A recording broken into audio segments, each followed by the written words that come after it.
What's up, everybody? Talking about the pre-call and something about impeccable with your words. This is something I was kind of working on as a concept.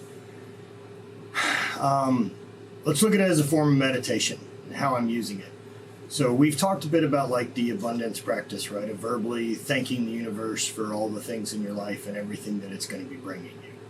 So let's be aware of that concept, right? Of being impeccable with our word. And what we're talking about in that chapter is how we give power to not just the word and meaning because we choose it and our perception of it, but we give power to it through our voice. We give power to it by giving it resonance. We give power to it by creating frequency with it instead of us just thinking it. If I can equate emotion to a sound, right? Like we can agree that there are happy and sad sounds.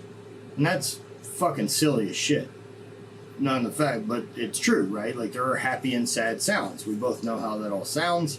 You know, doom, doom, doom, bah, bah, bah, whatever it would be, right? And then more upbeat stuff would be happy.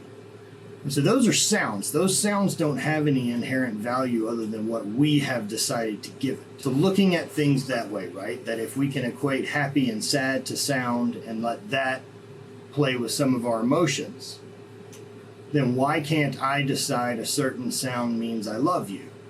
And I accept it as the universe saying, I love you.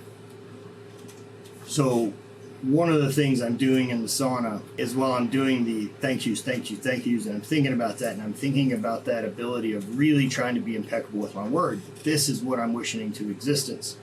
And I know that being impeccable with my word means I also give power to word. That by speaking it, I create something extra. So as I'm doing that abundance work and I'm not speaking down to me, right, and I'm not doing the other things, what I started thinking is every beat of the music I was listening to was a thank you and an I love you to myself as well. So while I'm doing it out loud, every sound I'm also hearing too is flooding me with the same feeling. And I'm trying to accept all that during my meditation. And so I treat that practice kind of like a love bombing. The fact that I can just sit there and be present in gratitude for everything I have and all the opportunities in front of me, and really being impeccable with my word about what the future is bringing and the actions I'm going to take and the choices I'm going to make and how I look at my future and the gratitude for it, right? But then also being able to decide, because that's all we do anyway with what sounds or anything, is we decide what they mean. It's our perception of them. I can decide that the beat of this song is this also thank you, this also I love you, that's getting spilled out into the universe for me because of me, because I've made it say that.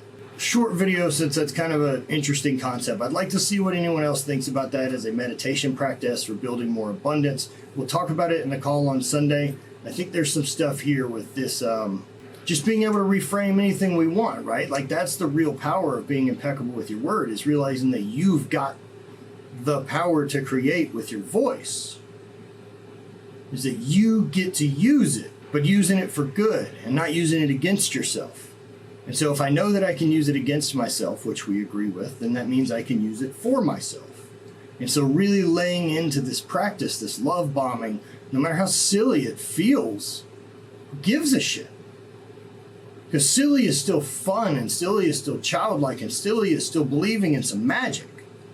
And I'll take that every day over the cynical fucking logical guy that only sees problems and scarcity. Let's think about that, and we'll chat on Sunday.